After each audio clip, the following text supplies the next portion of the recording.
तो जय हिंद एवरीवन, वेलकम वंस अगेन। तो कैसे हैं आप लोग यार। एनडीए जीएटी में मैं एक बहुत प्यारी वीडियो सीरीज लाने वाला हूं और ये जो हमारी वीडियो सीरीज है इसमें आपको क्या मिलेगा तो उसके बारे में जानते हैं हम लोग। तो इस वीडियो सीरीज में सबसे ज़्यादा इंपॉर्टेंट जो आपके एनडीए में होता है दैट इज़ व्हाट। एनडीए में अगर बात करें अपन पेपर 2 की जो कि हमारा जीएटी है, वहाँ पे आपका जो सेक्शन वाइज लाइक जो बाइफर्केशन है English, science and what SST. तो यार साइंस वाले पोर्शन में हमने देखा बहुत लोगों ने बोला कि सर हमने थ्योरी कर लिया, हमने सब कुछ कर लिया, लेकिन न्यूमेरिकल नहीं हो रहा है हमसे। तो आज मैं इस वाले पार्ट का सॉल्यूशन लेके आया हूं तुम्हारे पास। अब ये जो भी हमारा पार्ट है, ये जिसका सॉल्यूशन मैं तुम्हारे पास लेके आया हूं साइंस वाला, आखिर उसको कैसे डील कर रहे होंगे हम लोग, तो यार मैं तुम्हें दिखाऊं। तो जब अपन बात कर रहे हैं साइंस की, तो साइंस में भी हमने देखा है कि टोटल 50 क्वेश्चन में से कैसे बाइफर्केशन हुआ है। तो फिजिक्स की बात करें और केमिस्ट्री की बात करें और बायोलॉजी की बात करें, तो फिजिक्स में आपने देखा कि 22 से लेके 25 सवाल है और केमिस्ट्री में हमारे पास 15 से 18 और यही सवाल 10 से 12 बायो में है। जब मैं ये सारी बात कर रहा हूं तो आपको बता दूं कि जो हमारा फिजिक्स और केमिस्ट्री में जो न्यूमेरिकल सेक्शन अगर पूछता है, वैसे नहीं पूछता है, बट अगर पूछता है तो कहां से पूछता है, वही चीज का सॉल्यूशन आज मैं आपके पास लेके आया हूं।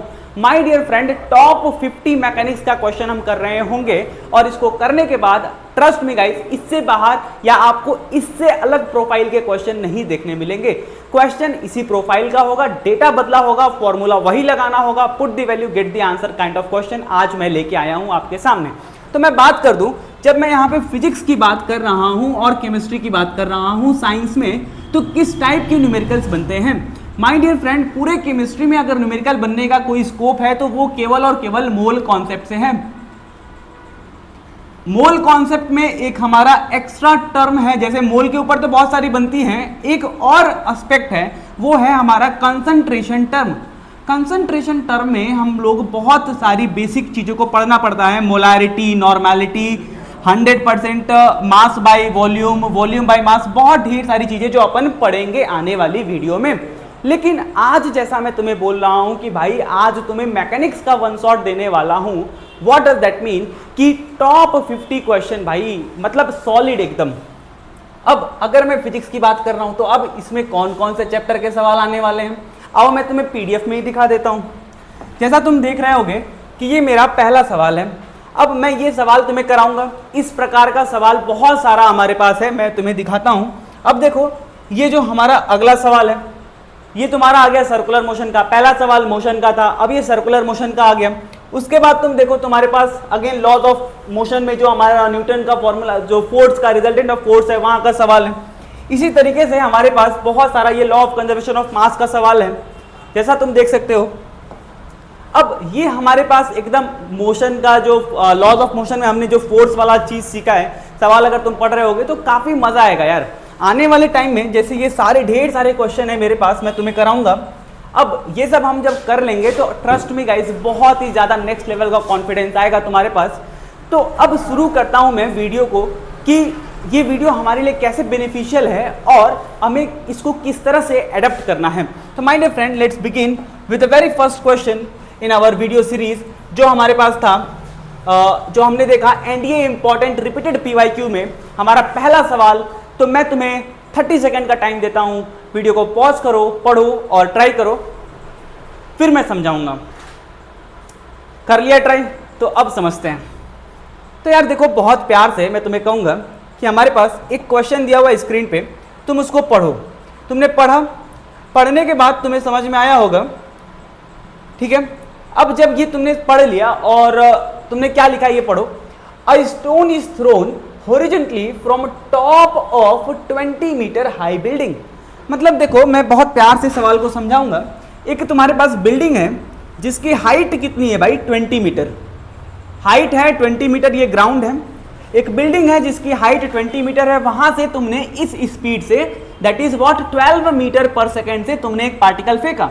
जाहिर सी बात है भैया, तुम अगर फेंकोगे तो पार्टिकल जाके कहीं ना कहीं गिरेगा।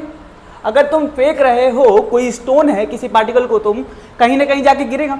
सिमिलरली यहाँ पे जो हमारे पास 20 मीटर हाई बिल्डिंग थी, 20 मीटर हाई बिल्डिंग है, जब यहाँ से हमने पार्टिकल फेंका तो कहीं ना कहीं जाके तो गिरा। हमें ये पता करना है कि भैया कितना दूर गिरा, यही सवाल है। मतलब तुम्हें डिस्टेंस पता करना है। अगर डिस्टेंस पता करना है माय डियर फ्रेंड, तुमने डिस्टेंस का फॉर्मूला याद है, distance is equals to what, speed multiplied by time, speed multiplied by what, time. यार स्पीड तो तुम्हें दे रखा है, तुम्हें टाइम नहीं दिया है। पार्टिकल हवा में कब तक है, ये वही टाइम तो है, पार्टिकल हवा में कब तक है, तो आपको ये निकालना आना चाहिए कि पार्टिकल हवा में कब तक है। अब अगर वीडियो को डिटेल में सीखना है तो आप कमेंट कर देना, मैं इसके लिए अलग से वीडियो बना दूंगा।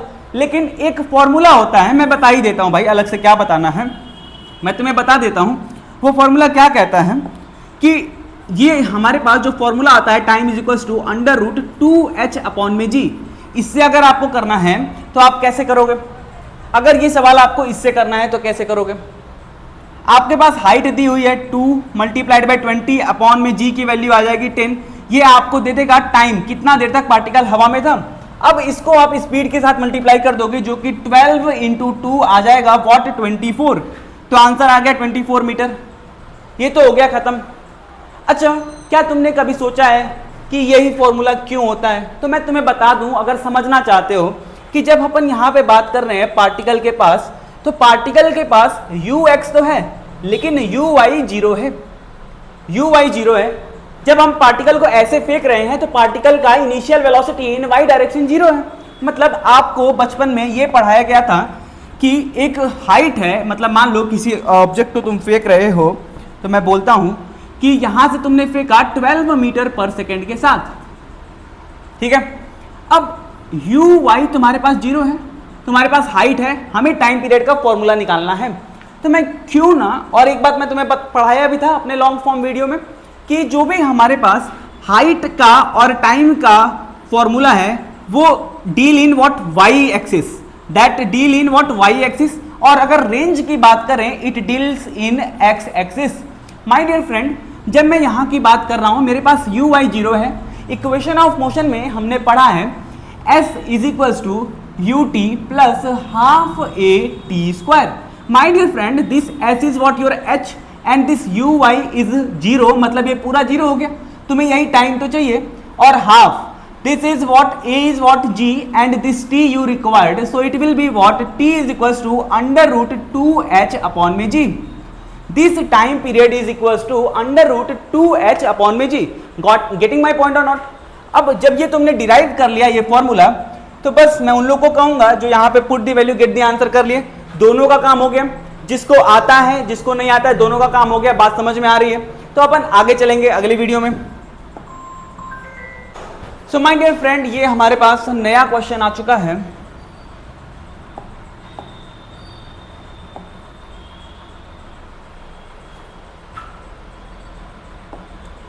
सो माय डियर फ्रेंड, ये हमारे पास नया क्वेश्चन आ चुका है। क्या कह रहा है क्वेश्चन में? पहले तो मैं चाहूंगा आपसे वीडियो को पॉज करें एंड फिर आप खुद ट्राई करें। तो अगर आपने सवाल पढ़ लिया, तो आपने देखा होगा कि सवाल क्या कहना चाहता है कि there are two forces of magnitude what 5 newton, each are acting on a point mass. If the angle between the force is 60 degree, then net force acting on the point mass has magnitude close to. बहुत ध्यान से देखना, तुम्हारे पास क्या कह रहा है कि एक पॉइंट मास है और पॉइंट मास पे दो फोर्स लग रहा है। दोनों का मैग्नीट्यूड कितना है? दोनों का मैग्नीट्यूड एक ये है और एक ये है। दोनों का मैग्नीट्यूड कितना है? 5 न्यूटन। दोनों के बीच में एंगल दिया हुआ है 60 डिग्री। अब पूछ रहा है कि भैया रिजल्टेंट कितना है? तो यार मैं तुम्हें रिजल्टेंट का फॉर्मूला बता देता हूं, that is equals to under root a square plus b square plus 2ab cos theta. अब यहां पे आपके पास magnitude of A is equals to magnitude of b दिया हुआ था। अगर ये बात आपको समझ में आती है, magnitude of A is equals to magnitude of B is equals to 5 दिया हुआ है और थीटा आपके पास 60 डिग्री दिया हुआ है। तो बस कुछ नहीं करना है, 5 का स्क्वायर इज 25, 5 का square is 25 plus 2 times 5 multiplied by 5 and cos of 60 कितना हो जाएगा? 1/2। तो ये साफ ultimately it is what under root 75। अगर ये हमारे पास अंडर रूट 75 है, मतलब ये 5√3 तो है। और 5√3 की बात करें अपन, तो हमारे पास जो यहाँ पे मैं तुम्हें 5√3 की वैल्यू दिखाऊं, तो 5√3 what does this exactly equals to √3 की वैल्यू होती है 1.732। जब इसको हम 5 से मल्टीप्लाई कर रहे होंगे तो ये हमारा अराउंड 8 आ रहा होगा। आई होप एंड बिलीव आपको ये बात समझ में आ रही होगी। यहां तक अगर समझ में आया है तो let's go on to the next question. हमारे पास अगला क्वेश्चन आ चुका है, हमारी 50 questions of sure short mechanics profile. तो ये सवाल क्या कहता है, पहले वीडियो पॉज करो फिर ट्राई करो। सवाल कह रहा है sand falls vertically on a conveyor belt at rate of 0.1 kg per second। Conveyor belt माने क्या होता है भैया, आप रेलवे स्टेशन पे गए होगे, यहाँ पे एक प्रकार की बेल्ट लगी होती है, ये अपने आप घूमता है यहाँ मोटर, तो इस पे रखी हुई जो बेल्ट होती है या सीढ़ी होती है अपने आप घूमने लगता है। अब कह रहा है कि सैंड फॉल्स, इस पे मान लो सैंड फॉल्स है, कल के आपकी वीडियो में क्या बोलेगा कि रेन इज फॉलिंग। आज सैंड गिरा रहा है, कल को रेन गिराएगा, बट सवाल का प्रोफाइल यही होगा। ऑन अ कन्वेयर बेल्ट, अब रेट क्या दे दिया है 0.1 kg पर सेकेंड, ठीक है। In order to keep the belt moving at uniform speed of 2 metre per second, the force required to be applied on the belt. My dear friend, ये हमारा Newton second law of motion का question है। वहां पे हम पढ़ते हैं एक बहुत प्यार से एक सवाल, कहता है कि force, Newton second law of motion clearly states that force is what it is directly proportional to dp upon में dt। माय डियर फ्रेंड, यही कहता है बचपन में जब हम छोटे होते हैं तो हमें एक फॉर्मूला पढ़ा दिया जाता है, force is equals to mass into acceleration.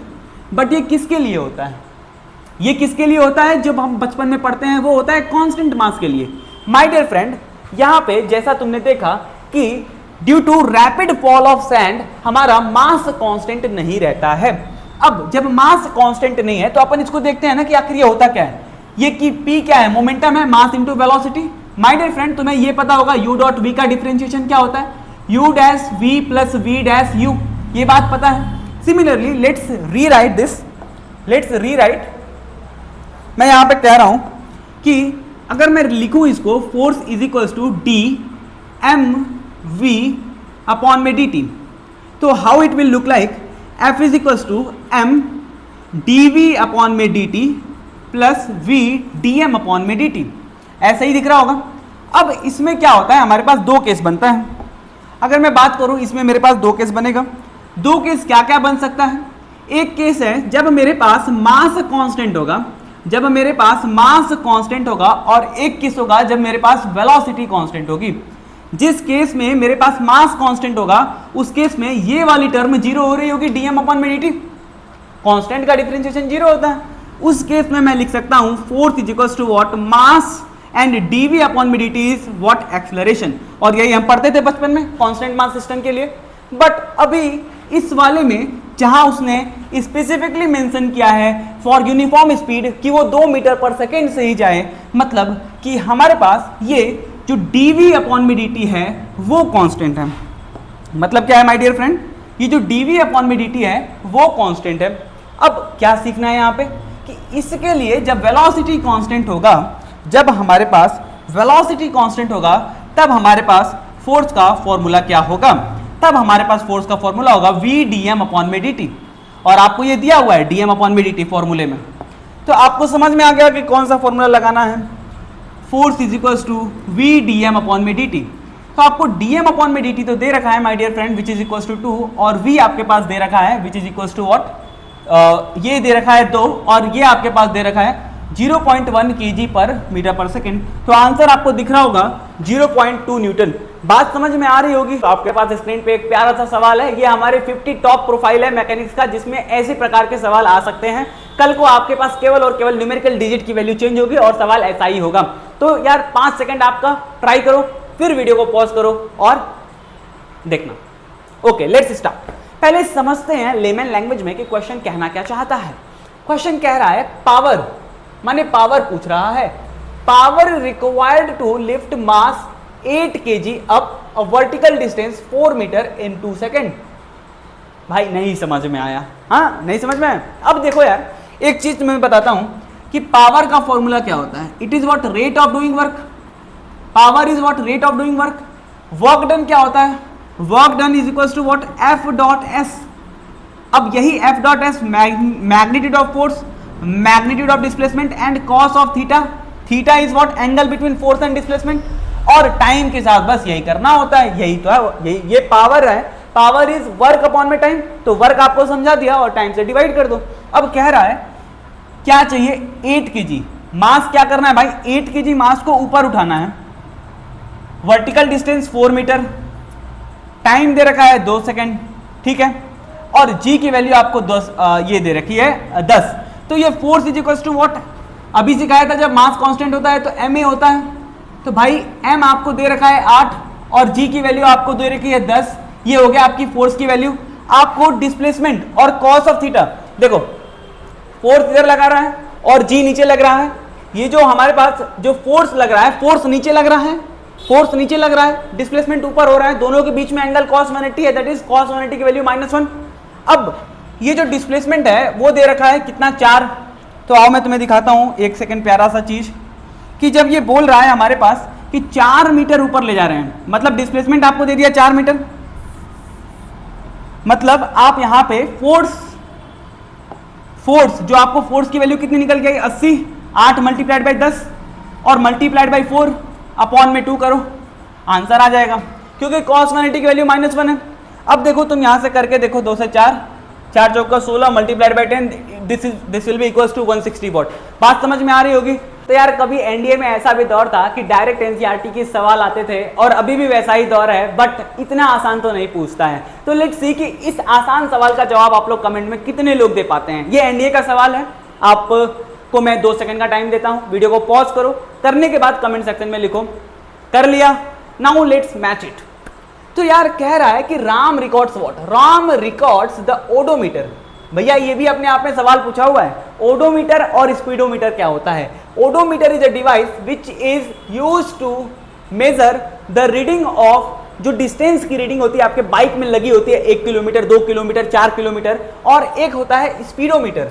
Speedometer क्या होता है, जो हम लोग देख के गाड़ी चलाते हैं, मजा आता है, 50 किलोमीटर, 60 किलोमीटर, 80 किलोमीटर, जो वो रीडिंग बताती है स्पीड की, उसको बोलते हैं अपन स्पीडोमीटर।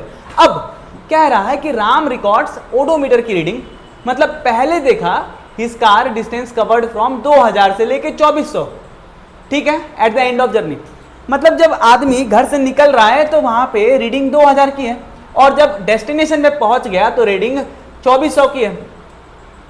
कितना टाइम लगा यहां से यहां जाने में, 8 घंटा, यहां से यहां जाने में 8 घंटा।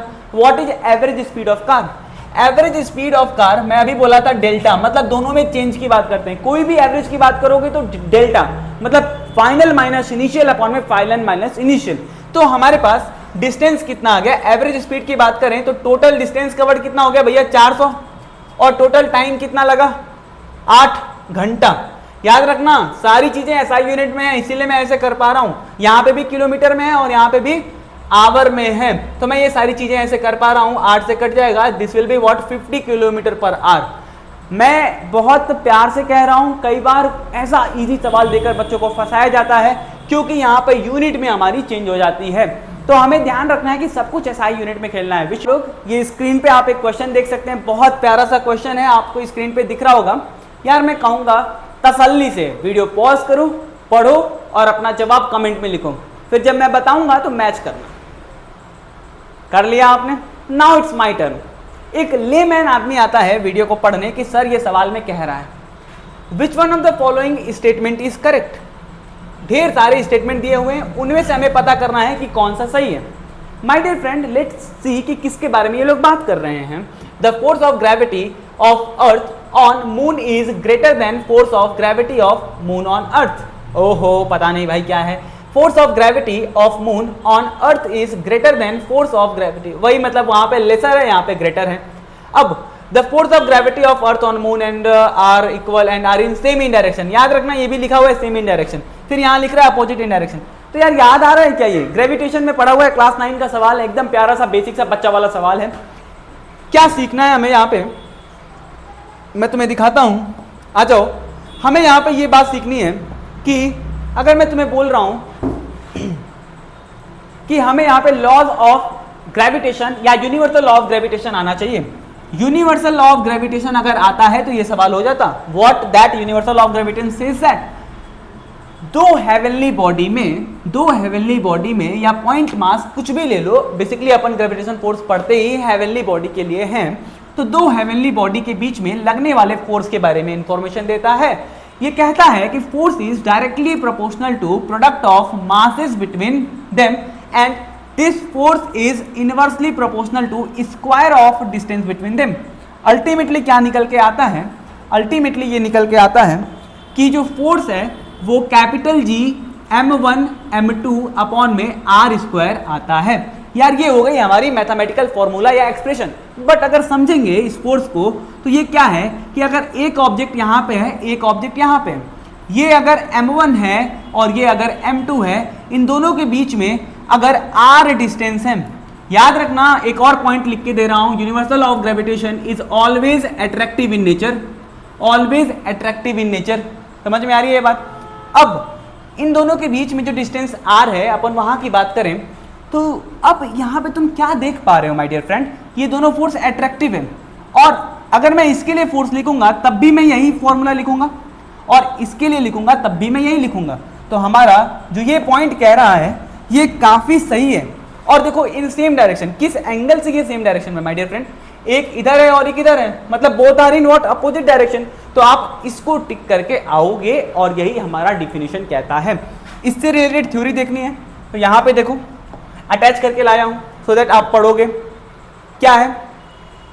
द फोर्स कह रहा है कि the force of gravity of earth on moon and moon on earth are equal in magnitude but are in opposite direction. ये बात समझ में आ गई। और यही ढेर सारी चीजें हैं कि Newton third law of motion क्या है और उसका यूज क्या है, ये सारी चीजें आप देख सकते हो अपने रेफरेंस के लिए। स्क्रीन पे एक प्यारा सा क्वेश्चन दिख रहा होगा यार। क्या कह रहा है? A block of wood dimension 40, 20, 10 is kept on table top in 3 different position। एक बहुत प्यारा सा क्वेश्चन है।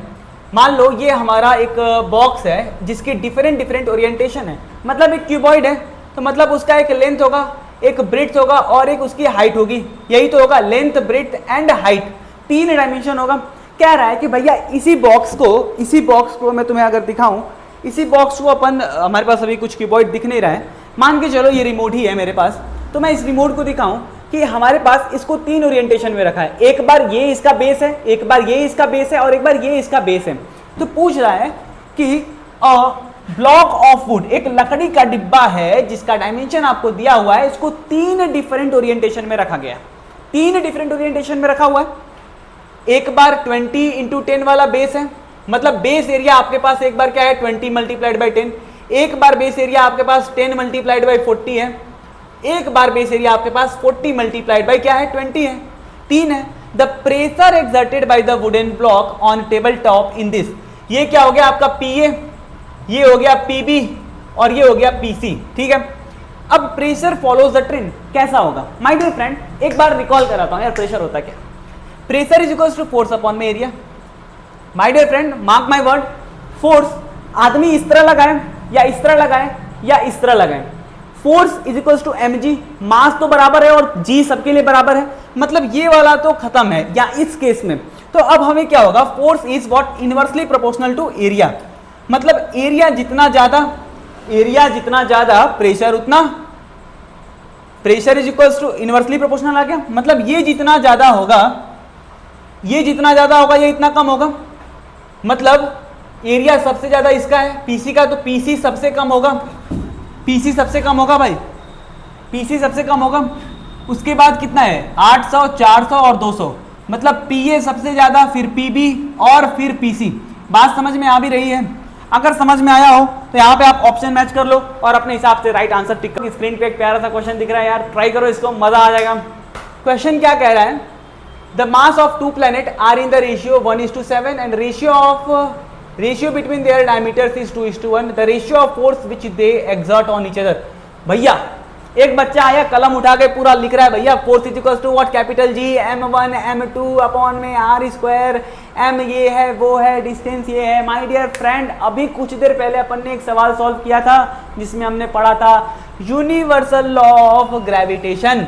My dear friend universal law of gravitation में हमने पढ़ा था force on one object and another object are equal in magnitude but opposite in direction। तो my dear friend पूछ रहा है कि रेशियो कितना होगा, अगर इक्वल है तो रेशियो 1:1 ही तो होगा, मार्क करके आगे बढ़ो।